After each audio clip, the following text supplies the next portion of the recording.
Então, gente, na página 41 vai falar sobre o processo de urbanização aí no Brasil, como que foi, né?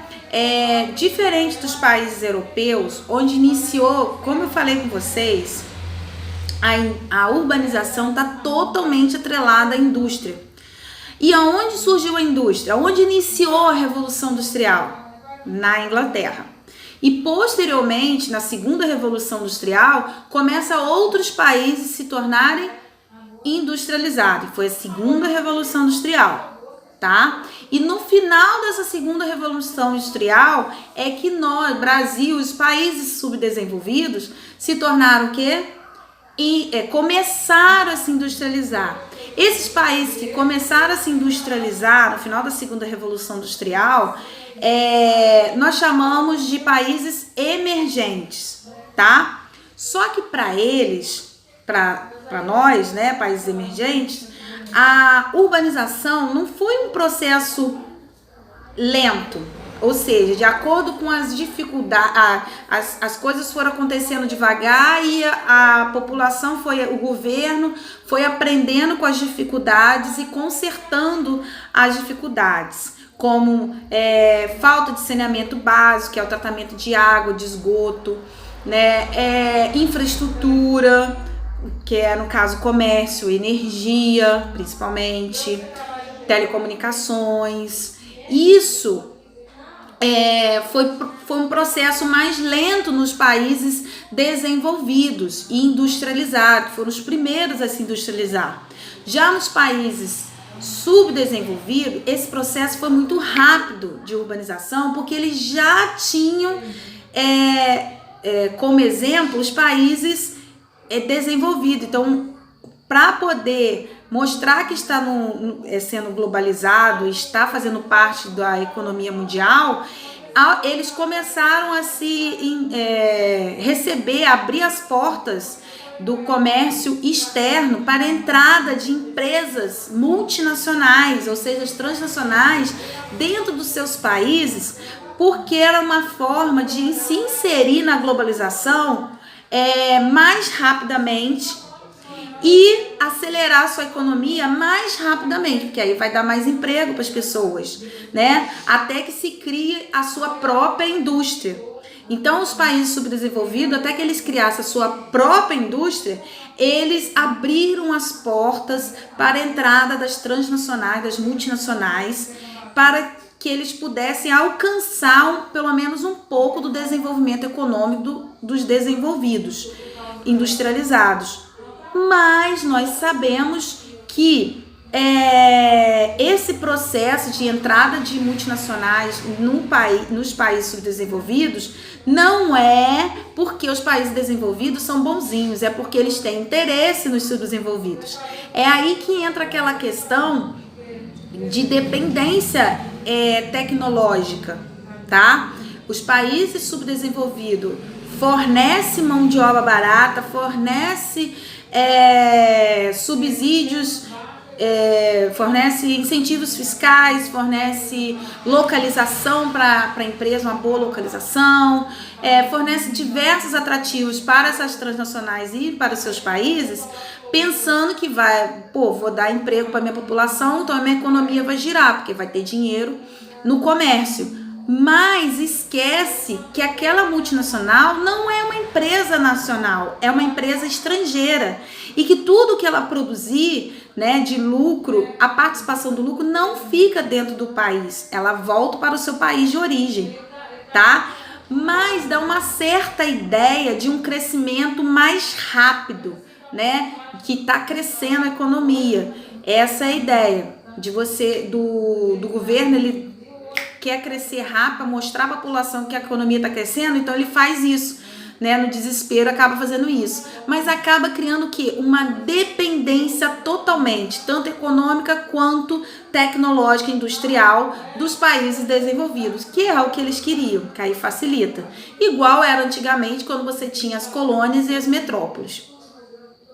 Então, nessa página, na página 41, que é essa que eu estou explicando, ela vai falar desse processo de industrialização, de urbanização no Brasil.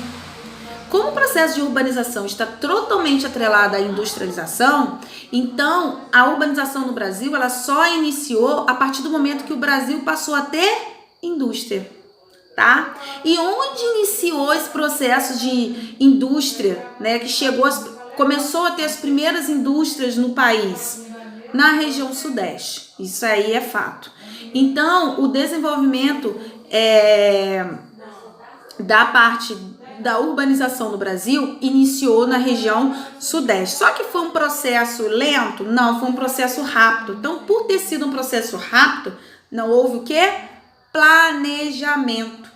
Quando você não planeja algo, você está sujeito a vários riscos. E que tipo de riscos são esses? A população, a aglomeração de pessoas no centro da cidade, porque a cidade não comporta, a cidade não foi planejada para aguentar tanto número de gente. E aí as pessoas não têm onde morar, vão para onde? Para as favelas, tá? E aí a migração vindo de todo lugar do país para aquele lugar, porque aquele lugar é onde está a economia, onde tem dinheiro circulando, né? E as pessoas vão migrando para essas regiões, né? Que vão se tornando grandes centros, que nós chamamos de metrópoles e megalópolis, grandes centros urbanos. E aí as pessoas vão para lá, não tem lugar, já começa a faltar moradia, já começa o sistema de saúde começa a ter problemas, o sistema da educação também, que não vai comportar todo mundo para poder estudar, então começa a dar aí falta emprego, porque agora já tem mão de obra o suficiente, mais que o suficiente, então começa a dar problemas que não teria se tivesse um planejamento. Não é que não teria, até poderia ter, mas seria mais fácil consertar, já que tem um planejamento, tá? Esse planejamento foi feito nas grandes cidades do mundo, que são desenvolvidos, como Nova York, nos Estados Unidos, como Londres, né? Como Berlim, né?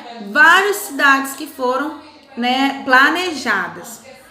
No Brasil, percebeu-se que esse processo de urbanização, por ter sido acelerado e causou grandes problemas urbanos, pensou-se que, nós temos que planejar, porque senão não tem jeito, vira bagunça, tá? Você aparece um monte de coisas, um monte de acidentes urbanos que o governo não consegue resolver tudo ao mesmo tempo, porque são muitos problemas quando se tem muita gente.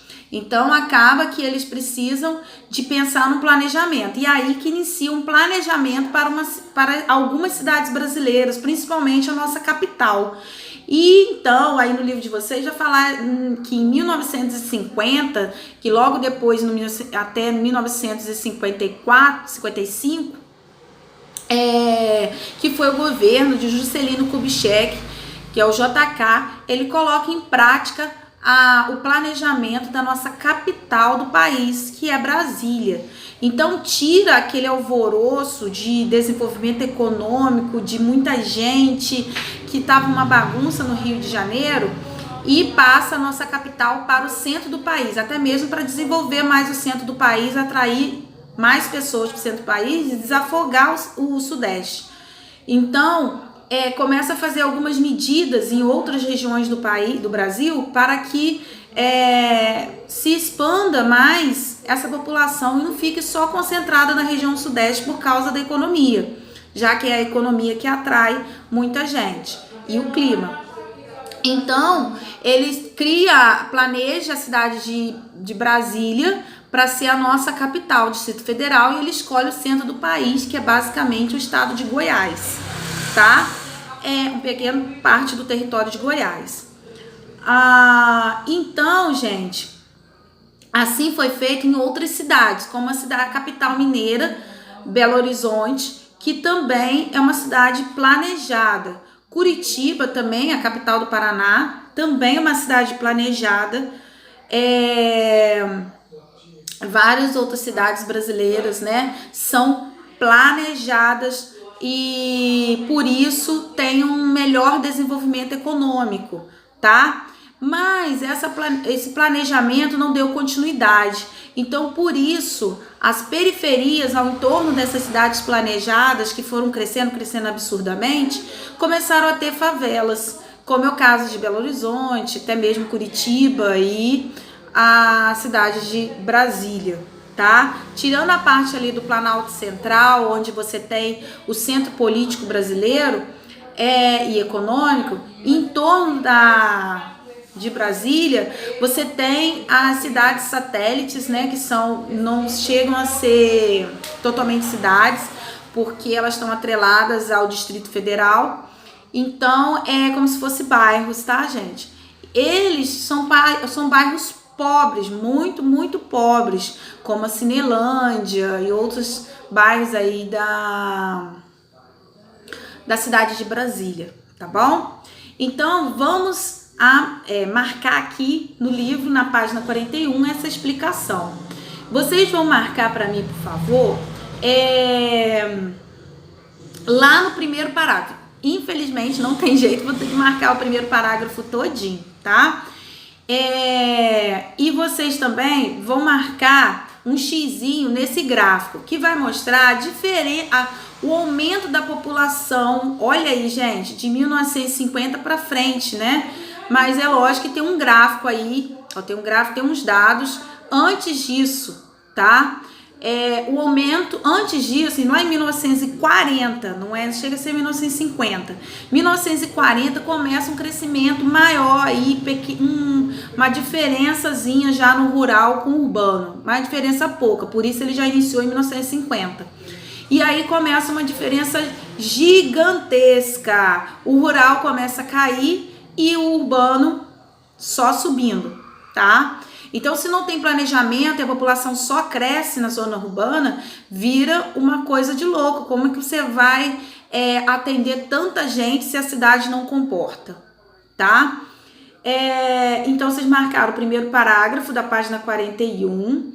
Depois, vocês vão marcar o terceiro parágrafo, as 3 primeiras linhas, onde vai falar das 3 cidades brasileiras, né? Que foram as primeiras cidades a receber saneamento básico devido a esse conglomerado de pessoas começou a ter esses tipos de necessidades, como é o caso de Recife, São Paulo e Rio de Janeiro, tá? Então vocês marcam aí as 3 primeiras linhas até o ponto urbana. Depois vocês vão marcar no último parágrafo até o primeiro ponto, onde está a agricultura, tá? É a modernização aí da agricultura, tá bom? O processo de modernização no Brasil, principalmente a partir da década de 50, tá vendo? Principalmente, não quer dizer que não aconteceu antes, lá com Getúlio Vargas, quando ele teve aquela crise do café e da Bolsa de Valores de Nova York, em 1929, e aí ele haja necessidade criar suas próprias indústrias brasileiras foram criadas nessa época, e aí foi atraindo pessoas para o centro onde tinha essas indústrias para trabalhar. E as cidades próximas, pequenas, mesmo ela não tendo indústria, mas ela tinha o transporte e tinha mão de obra. Então, às vezes, a população não vivia na cidade onde tinha a própria indústria, mas começou a viver em cidades próximas, pegando trem, né? Carros ou ônibus para poder ir trabalhar em outra cidade, como acontece hoje em dia, tá bom?